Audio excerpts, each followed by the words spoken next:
اعوذ باللہ من الشیطان الرجیم، بسم اللہ الرحمن الرحیم۔ آج سے ہم بفضل تعالی قربانی کے حوالے سے کچھ ضروری معلومات اپنے بھائیوں تک پہنچائیں گے انشاءاللہ۔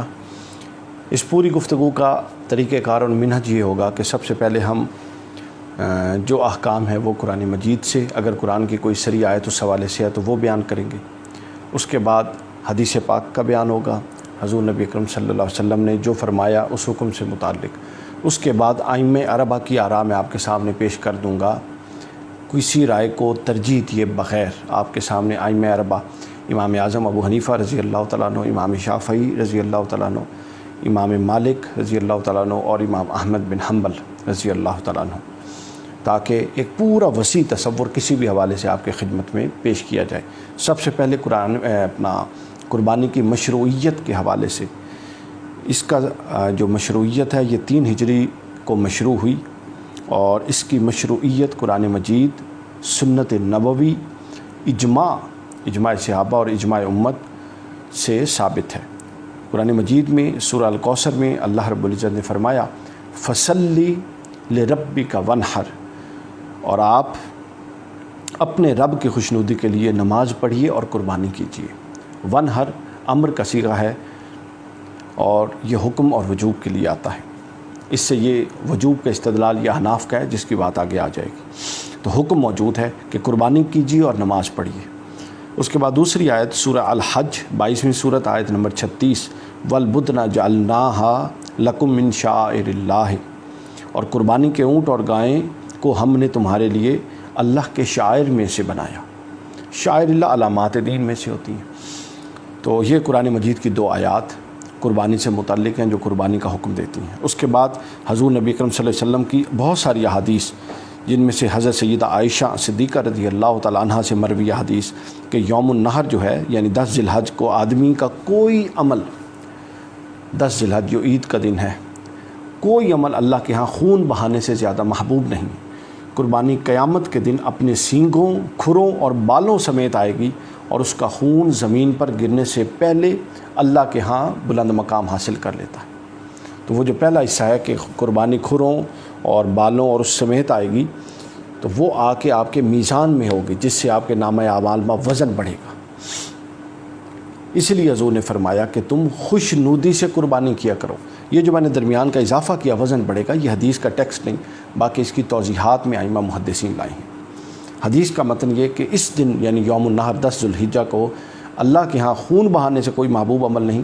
قربانی قیامت کے دن اپنے سینگوں، کھروں اور بالوں کے ساتھ آئے گی، اس کا خون زمین پر بعد میں گرتا ہے، اللہ کے ہاں مقبول پہلے ہو جاتا ہے۔ لہٰذا خوش دلی سے قربانی کیا کرو۔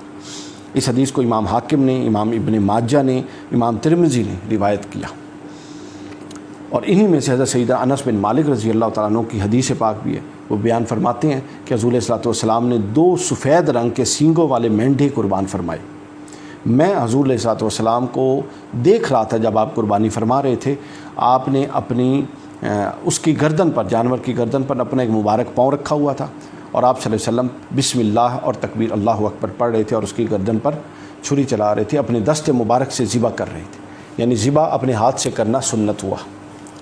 اس کے بعد قربانی کے مشروع ہونے پر مسلمانوں کا اجماع ہے۔ احادیث میں آیا کہ یہ یوم النحر اللہ کے یہاں سب سے محبوب عمل، جیسا میں نے عرض کر دیا، قیامت کے محبوب عمل وہ ہے خون بہانا، اور قیامت کے دن اسی حالت میں یہ جانور آئے گا جس میں اس کو ذبح کیا گیا تھا، اور اس کا خون زمین پر گرنے سے پہلے اللہ کے یہاں مقبول ہوتا ہے۔ اگلا اس کا پہلو یہ ہے کہ یہ سنت ابراہیمی ہے۔ حضور علیہ الصلوۃ والسلام نے حضرت سیدنا ابراہیم علیہ السلام کے ساتھ حضور کی بھی خاص نسبت ہے اور امت محمدیہ کی بھی خاص نسبت ہے، اس لیے ہم درود میں حضور اور حضور کی آل اور ابراہیم علیہ السلام اور ابراہیم علیہ السلام کی آل کا بالخصوص ذکر کرتے ہیں۔ اور اللہ تعالیٰ نے فرمایا قرآن مجید میں حضرت ابراہیم علیہ السلام کا پورا تذکرہ جو اسماعیل علیہ السلام سے متعلق خواب آیا سورۃ الصافات میں 37ویں سورت آیت نمبر 101 سے 107 تک، اور اس کا اختتام ہوا وفدیناہ بذبح عظیم، اور ہم نے اس کا ایک ذبح عظیم کے ساتھ فدیہ کر لیا اور اسماعیل علیہ السلام کو بچا دیا۔ یوں قرآن مجید میں، سنت مطہرہ میں اور اجماع کے ساتھ یہ ثابت ہے۔ اس کے ساتھ ساتھ بائبل سے بھی یہ ثابت ہے، کتاب مقدس بائبل کے اندر قربانی جو ہے یہ بہت جگہوں پر زیر بحث آئی ہے۔ قربانی وہ ہدیہ ہے جو اس بائبل کے اندر جو اس کا تصور ہے وہ سمجھ لیجئے، وہ یہ ہے کہ وہ ہدیہ ہے جو اس غرض سے پیش کیا جائے کہ ہدیہ دینے والا اور لینے والا ایک دوسرے کے قریب آ جائیں، یعنی یہ قربانی قربت کا باعث ہے۔ بائبل اس تصور کو بیان کرتی ہے اور قرآن بھی اس تصور کو بیان کرتا ہے۔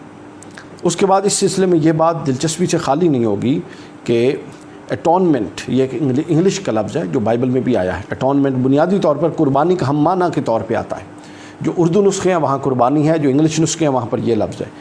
تو اس کا مفہوم ایٹ ون سے نکلا ہے، یعنی اس کا ترجمے کے آپ سمجھ لیں کہ دو جو الگ الگ ہوں وہ قریب آ جائیں اور قربت پا جائیں۔